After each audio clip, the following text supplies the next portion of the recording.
हरे कृष्णा, राधे राधे। हम सभी साधक श्री चैतन्य महाप्रभु की चरितावली श्रवण कर रहे हैं। प्रसंग है महाप्रभु का प्रेमोन्माद और नित्यानंद जी द्वारा दंडभंग। चाहे तू पाताल में चला जा, चाहे स्वर्ग में जाकर निवास कर, चाहे सुमेरु के शिखर पर चढ़कर वहाँ बैठ जा, अथवा समुद्र से पार होकर किसी अपरिचित देश में चला जा, यह सब करने पर भी तेरी आशा शांत न होगी। यदि तू सचमुच अपना कल्याण चाहता है, यदि वास्तव में तेरी आधि व्याधि और जरा मृत्यु के भय से बचने की इच्छा है, तो श्री कृष्ण रूपी रसायन का सेवन कर। उसी से तेरे संपूर्ण रोग दूर हो जाएंगे। अन्य व्यर्थ के उपायों में लगे रहने से क्या लाभ है। छत्र भोग में उस रात्रि को बिताकर प्रभु प्रातःकाल अपने नित्य कर्म से निवृत्त हुए। उसी समय रामचंद्र खां ने समाचार भेजा कि प्रभु को पार करने के लिए घाट पर नाव तैयार है। इस समाचार को पाते ही प्रभु अपने साथियों के सहित नाव पर बैठकर चल पड़े। मल्लाहों ने नाव खोल दी। महाप्रभु आनंद के सहित हरि ध्वनि करने लगे। भक्तों ने भी प्रभु की ध्वनि में अपनी ध्वनि मिलाई। उस गगनभेदी ध्वनि की प्रतिध्वनि जल में सुनाई देने लगी। दसों दिशाओं में से वह ध्वनि सुनाई देने लगी। तब प्रभु ने मुकुंद दत्त से संकीर्तन का पद गाने के लिए कहा। मुकुंद अपने मीठे स्वर से गाने लगे। हरि हरये नमः, कृष्ण यादवाय नमः, गोपाल गोविंद राम श्री मधुसूदन। अन्य भक्त श्री मुकुंद की ताल में ताल मिलाकर इसी पद का संकीर्तन करने लगे। महाप्रभु आवेश में आकर नाव में ही खड़े होकर नृत्य करने लगे। नौका नृत्य के वेग को न सह सकने के कारण डगमग डगमग करने लगी। सभी मल्लाह घबराने लगे कि हमारी नाव इस प्रकार के नृत्य से तो डूब ही जाएगी। उन्होंने कहा, सन्यासी बाबा, हमारे ऊपर दया करो। उस पार पहुंचकर जी चाहे जितना नृत्य कर लेना, हमारी नाव पार भी लगने दोगे या बीच में ही डुबा दोगे। इस प्रकार मल्लाह कुछ शोक के साथ दीन वचनों में प्रार्थना कर रहे थे, किंतु महाप्रभु किसकी सुनने वाले थे। वे अपने बातों को अनसुनी करके निरंतर श्री कृष्ण कीर्तन करते ही जा रहे थे। तब तो नाविक को बड़ा भारी आश्चर्य हुआ कि यह सन्यासी हमारी बात तक नहीं सुनता और उसी प्रकार प्रेम में विह्वल होकर नृत्य कर रहा है। उन्होंने कुछ भय दिखाते हुए विविशता और कातरता के स्वर में कहा, महाराज, आप हमारी बात को मान जाइए। नाव में इस प्रकार उछल उछल कर नृत्य करना ठीक नहीं है। आप देखते नहीं, उस पार घोर जंगल है, उसमें बड़े बड़े खूंखार भेड़िए तथा जंगली सुअर रहते हैं। आपकी आवाज़ को सुनकर वे दौड़े आवेंगे। जल के भीतर मगर और घड़ियाल हैं। नदी में चारों ओर नावों पर चढ़कर डाकू चक्कर लगाते रहते हैं। वे जिसे भी पार होते देखते हैं उसे ही लूट लेते हैं। कृपा करके आप बैठ जाइए और अपने साथ हमें भी विपत्ति के गाल में न डालिए। उनकी ऐसी कातरवाणी सुनकर मुकुंद दत्त आदि तो कीर्तन करने से बंद हो गए, किंतु भला प्रभु कब बंद होने वाले थे। वे उसी प्रकार कीर्तन करते ही रहे और अन्य साथियों को भी कीर्तन करने के लिए उत्साहित करने लगे। प्रभु के उत्साहपूर्ण वाक्यों को सुनकर फिर सब के सब कीर्तन करने लगे। धन्य है ऐसे श्री कृष्ण प्रेम को, जिसके आनंद में प्राणों तक की भी परवाह न हो। अमृत के सागर में डूबने का भय कैसा। श्री कृष्ण नाम तो जीवों को आदि व्याधि तथा संपूर्ण भयों से मुक्त करने वाला है। उसके सामने मगर, घड़ियाल, भेड़िया तथा डाकुओं का भय कैसा। राम नाम के प्रभाव से तो विश्व ही अमृत बन जाता है। हिंसक जंतु भी अपना स्वभाव छोड़कर प्रेम करने लगते हैं। प्रभु को इस प्रकार कीर्तन में संलग्न देखकर नाविक समझ गए कि ये कोई असाधारण महापुरुष है। इन्हें कीर्तन से रोकना व्यर्थ है। जहाँ पर ये विराजमान है वहाँ किसी प्रकार का अमंगल हो ही नहीं सकता। यही सोचकर वे चुप हो गए। फिर उन्होंने प्रभु से कीर्तन करने के लिए मना नहीं किया। प्रभु उसी प्रकार अपनी अश्रुओं की धाराओं को गंगा जी के प्रवाह में मिलाते हुए कीर्तन करते रहे। उसी कीर्तन के समारोह में नाव प्रयाग घाट पर आ गई। प्रभु ने अपने साथियों के सहित नाव से उतरकर प्रयाग घाट पर स्नान किया और फिर आगे बढ़े। अब उन्होंने गौड़ देश को छोड़कर उड़ीसा देश की सीमा में प्रवेश किया। आज प्रभु ने अपने साथियों से कहा, तुम लोग सब यहीं बैठो, आज मैं अकेला ही भिक्षा करने जाऊंगा। प्रभु की बात को टाल ही कौन सकता था। सबने इस बात को स्वीकार किया। प्रभु अपने रंगे वस्त्र की झोली बनाकर भिक्षा मांगने के लिए चले। यह हम पहले ही बता चुके हैं कि उड़ीसा तथा बंगाल में बने बनाए अन्न की भिक्षा देने की परिपाटी नहीं है। अब तो कुछ कुछ लोग सीखने भी लगे हैं। भट्टाचार्य ब्राह्मण सन्यासी को बने बनाए सिद्ध अन्न की भिक्षा देने लगे हैं। पहले तो लोग सूखा ही अन्न भिक्षा में देते थे। ग्रामवासी स्त्री पुरुष प्रभु की झोली में चावल, दाल और चूरा आदि डालने लगे। प्रभु जिसके भी द्वार पर जाकर नारायण हरि कहकर आवाज़ लगाते, वही बहुत सा अन्न देकर उन्हें देने के लिए दौड़ा आता। उनके अद्भुत रूप लावण्य को देखकर सभी स्त्री पुरुष चकित रह जाते और एकटक भाव से प्रभु को ही निहारते रहते। उनके चेहरे में इतना अधिक आकर्षण था कि जो भी एक बार उनके दर्शन कर लेता वही अपना सर्वस्व प्रभु के ऊपर न्यौछावर कर देने की इच्छा करता। जिसके घर में जो भी उत्तम पदार्थ होता वही लाकर प्रभु की झोली में डाल देता। इस प्रकार थोड़ी ही देर में प्रभु की झोली भर गई। विवश होकर कई आदमियों की भिक्षा लौटानी पड़ी। इससे प्रभु को भी कुछ दुख सा हुआ। वे अपनी भरी हुई झोली को लेकर बाहर बैठे हुए अपने भक्तों के समीप आए। नित्यानंद जी भरी हुई झोली को देखकर हंसने लगे। अंत में जगदानंद जी ने प्रभु से झोली लेकर भोजन बनाया और सभी ने साथ बैठकर बड़े ही आनंद के सहित उस महाप्रसाद को पाया।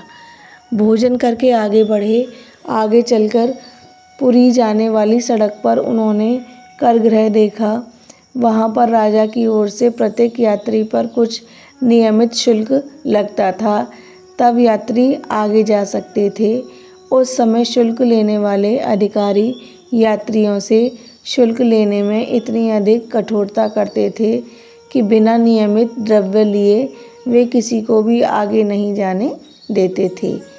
यहाँ तक कि वे साधु सन्यासियों तक से भी कर वसूल करते थे। प्रभु को भी उन लोगों ने आगे जाने से रोका और कहने लगे, बिना नियमित द्रव्य दिए तुम आगे नहीं जा सकते। प्रभु इस बात को सुनते ही रुदन करने लगे। उनकी आँखों में से निरंतर अश्रु निकलकर पृथ्वी को गीली कर रहे थे।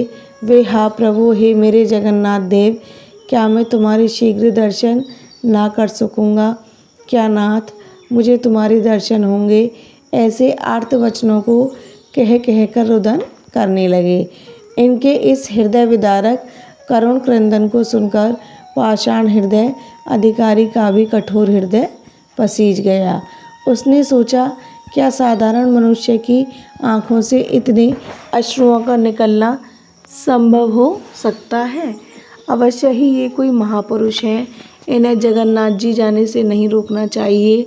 यह सोचकर शुल्क एकत्रित करने वाला अधिकारी प्रभु के समीप जाकर पूछने लगा, सन्यासी बाबा, तुम इतने अधीर क्यों होते हो? तुम्हारे साथ कितने आदमी हैं? तुम सब साथी कितने हो? प्रभु ने रोते रोते अत्यंत ही दीन भाव प्रदर्शित करते हुए कहा, हमारा इस संसार में साथी ही कौन हो सकता है? हम तो घर बार त्यागी विरागी सन्यासी हैं। हम तो अकेले ही हैं। हमारा दूसरा कोई साथी नहीं है। प्रभु की ऐसी बात सुनकर अधिकारी जी ने कहा, अच्छा तो आप जाएं। उसकी बात सुनकर प्रभु आगे चलने लगे। थोड़ी दूर चलकर प्रभु अपने घुटनों में सिर देकर रुदन करने लगे। इनके रुदन को सुनकर अधिकारियों ने नित्यानंद जी आदि भक्तों से इसके कारण की जिज्ञासा की। तब नित्यानंद जी ने सब हाल बता दिया और कहा, हम चारों प्रभु के साथ ही हैं, वे हमारे बिना अकेले न जाएंगे। तब अधिकारियों ने इन सभी को भी जाने दिया। इस प्रकार उन शुल्क एकत्रित करने वाले अधिकारियों के हृदय में अपने प्रेम भाव को जताते हुए प्रभु अपने साथियों के सहित स्वर्ण रेखा नदी के तट पर पहुँचे। वहाँ पहुंचकर प्रभु तो नित्यानंद जी की प्रतीक्षा में थोड़ी दूर पर जाकर बैठ गए। जगन्नाथ, दामोदर आदि पीछे पीछे आ रहे थे। जगदानंद जी के हाथ में प्रभु का दंड था। उन्होंने नित्यानंद जी से कहा, श्रीपाद, यदि आप महाप्रभु के इस दंड को भली भांति पकड़े रहें तो मैं गांव में से भिक्षा कर लाऊं।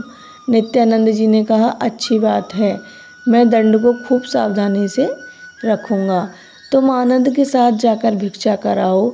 यह कहकर नित्यानंद जी ने जगदानंद पंडित के हाथों में से दंड ले लिया। जगदानंद भिक्षा करने चले गए। इधर नित्यानंद जी ने सोचा, यह दंड तो प्रभु के लिए एक जंजाल ही है। जिन्हें प्रेम में अपने शरीर तक का होश नहीं रहता, उन्हें दंड की भला क्या अपेक्षा हो सकती है। इसकी देखरेख को एक और आदमी चाहिए। दंड का विधान तो साधारण अवस्था वाले सन्यासी के लिए है। महाप्रभु तो प्रेम के अवतार ही हैं। ये तो विधि निषेध दोनों से ही परे हैं, इसलिए इनके लिए इस दंड का रखना व्यर्थ है। ऐसा सोचकर नित्यानंद जी ने उस दंड के बीच में से 3 टुकड़े कर दिए और उसे तोड़ ताड़ कर वहीं फेंक दिया। भिक्षा करके जगदानंद पंडित लौटे। उन्होंने नित्यानंद जी के पास दंड न देखकर आश्चर्य के साथ पूछा, श्रीपाद, आपने दंड कहाँ रख दिया? कुछ गंभीरता के साथ इधर उधर देखते हुए धीरे से नित्यानंद जी ने उत्तर दिया, यहीं कहीं पड़ा होगा, देख लो। जगदानंद जी ने देखा, दंड एक और टूटा हुआ पड़ा है। टूटे हुए दंड को देखकर डरते हुए जगदानंद जी ने कहा, श्रीपाद, यह आपने क्या किया? महाप्रभु के दंड को तोड़ दिया। उन्होंने तो मुझे सावधानी से रखने के लिए दिया था। आपने प्रभु के दंड को तोड़कर अच्छा काम नहीं किया। अब मैं उनसे जाकर क्या कहूँगा? यह कहकर जगदानंद जी बहुत ही दुखी से होकर उस टूटे हुए दंड को लेकर प्रभु के समीप पहुँचे और अत्यंत क्षीण स्वर में दुख प्रकट करते हुए कहने लगे, प्रभु, नित्यानंद जी को दंड देकर मैं भिक्षा करने के निमित्त समीप के ग्राम में गया था। तब तक उन्होंने दंड को तोड़ डाला। इससे मेरा कुछ भी अपराध नहीं है। यदि मुझे इस बात का पता होता तो कभी उन्हें देखकर नहीं आता। इतने में ही नित्यानंद जी भी मुकुंद आदि सहित वहां आ पहुँचे। तब प्रभु ने प्रेम का रोष प्रकट करते हुए नित्यानंद जी से कहा, श्रीपाद, आपके सभी काम बड़े ही चंचलतापूर्ण होते हैं।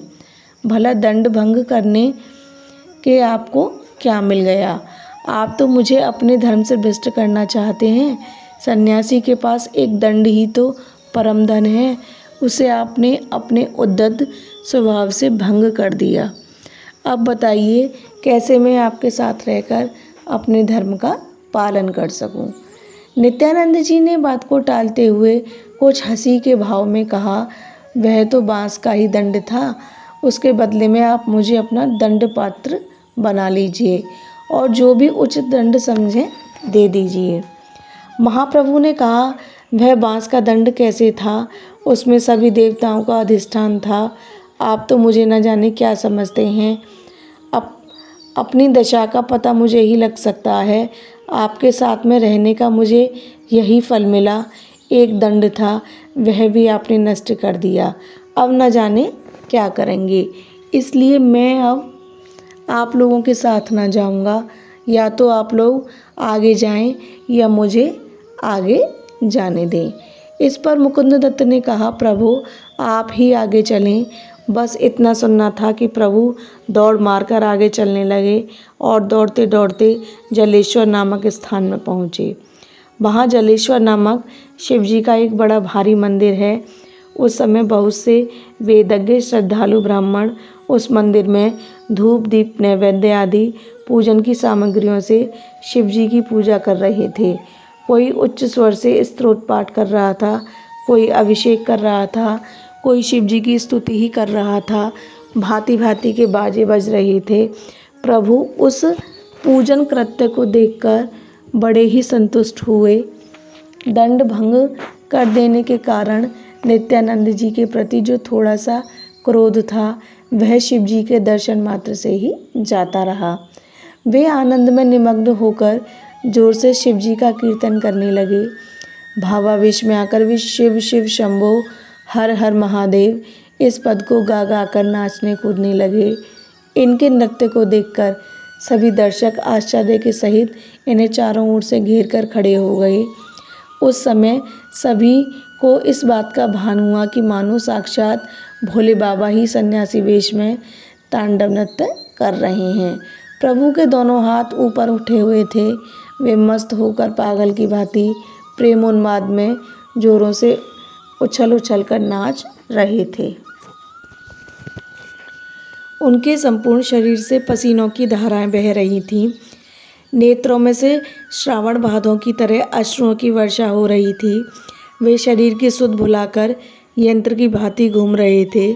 उसी समय पीछे से नित्यानंद जी आदि भक्त भी मंदिर में आ पहुँचे और प्रभु को नृत्य करते देखकर वे भी प्रभु के ताल स्वर मिलाकर नाचने गाने लगे। इससे प्रभु का आनंद और भी कई गुना अधिक हो गया। उनके सुख की सीमा नहीं रही। सभी दर्शक प्रभु की ऐसी अपूर्व अवस्था देखकर अवाक रह गए। इस प्रकार संकीर्तन कर लेने के अनंतर प्रभु ने प्रेम पूर्वक नित्यानंद जी का आलिंगन किया और उन पर स्नेह प्रदर्शित करते हुए कहने लगे, श्रीपाद आप तो मेरे अभिन्न हृदय हैं। आप जो भी करेंगे मेरे कल्याण के ही निमित्त करेंगे। मैंने उस समय भावावेश में आकर जो कुछ कह दिया था उसका आप बुरा न माने। संसार में आपसे बढ़कर मेरा प्रिय और हो ही कौन सकता है। आप मेरे गुरु, माता पिता तथा सखा हैं। जो आपका प्रिय है वही मेरा भी प्रिय है। आप मेरी बातों को कुछ बुरा न माने। प्रभु के मुख से अपने लिए ऐसी स्तुति वाक्य सुनकर नित्यानंद जी कुछ लज्जित से हुए और संकोच के स्वर में कहने लगे, प्रभु आप सर्वसमर्थ हैं। जिसे जो चाहें सो कहें, जिसे जितना ऊंचा चढ़ाना चाहें चढ़ा दें। आप तो अपने सेवकों को सदा से ही अपने से अधिक सम्मान प्रदान करते रहते हैं। यह तो आपकी सनातन रीति है। इस प्रकार प्रेम की बातें होने पर भी सभी ने विश्राम किया और उस रात्रि में वहीं निवास किया। प्रातःकाल नित्य कर्म से निवृत्त होकर प्रभु आगे चलने लगे।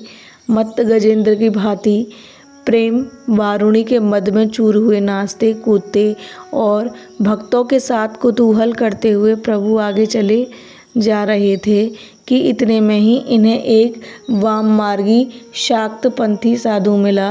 प्रभु की ऐसी प्रेम की उच्चावस्था देखकर उसने समझा ये भी कोई वाम मार्गी साधु है। अतः प्रभु से वाम मार्गी पद्धति से प्रणाम करके कहने लगे, कहो किधर से आ रहे हो। आज तो बहुत दिन में दर्शन हुए। प्रभु ने विनोद के साथ कहा, इधर से ही चले आ रहे हैं।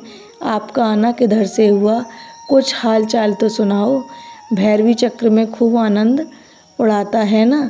प्रभु की बातें सुनकर और भैरवी चक्र तथा आनंद आदि वाम मार्गियों के सांकेतिक शब्दों को सुनकर वह सब स्थानों के शाक्तों का संपूर्ण वृत्तांत सुनाने लगा। प्रभु उसकी बातों को सुनते जाते थे और साथियों की ओर देखकर हंसते जाते थे। अंत में उसने कहा, चलिए आज हमारे मठ पर ही निवास कीजिए, वहीं सब मिलकर खूब आनंद उड़ावेंगे। प्रभु हंसते हुए नित्यानंद जी से कहने लगे, श्रीपाद आनंद उड़ाने की इच्छा है। ये महात्मा तो शांतिपुर के रास्ते में जैसे आनंदी सन्यासी मिले थे उसी प्रकार के जंतु हैं। आपके पास आनंद की कमी हो तो कहिए। नित्यानंद जी ने प्रभु की बात का कुछ भी उत्तर नहीं दिया। वे जोरों से हंसने लगे।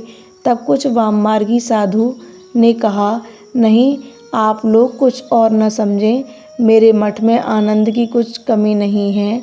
आप लोग जितना भी उड़ाना चाहें उड़ावें। चलिए, आप लोग आज मेरे मठ को ही कृतार्थ कीजिए। प्रभु ने हंसते हुए कहा, हाँ हाँ, ठीक तो है। आप आगे चलकर सब ठीक ठाक करें, हम पीछे से आते हैं। यह सुनकर वह साधु आगे की ओर चला गया। प्रभु की प्रेममयी अवस्था देखकर उसने समझा, ये भी कोई हमारी तरह संसारी नशीली चीज़ों का सेवन करके पागल बनाने वाले साधु होंगे। उसे पता नहीं था कि इन्होंने ऐसे प्याले को पी लिया जिसे पीकर फिर दूसरे अम्ल की ज़रूरत ही नहीं पड़ती। उसी के नशे में सदा झूमते रहते हैं। कबीरदास जी ने इसी प्याले को तो लक्ष्य करके कहा है, कबीर प्याला प्रेम का अंतर लिया लगाए, रोम रोम में रमी रहा और अमल का खाए।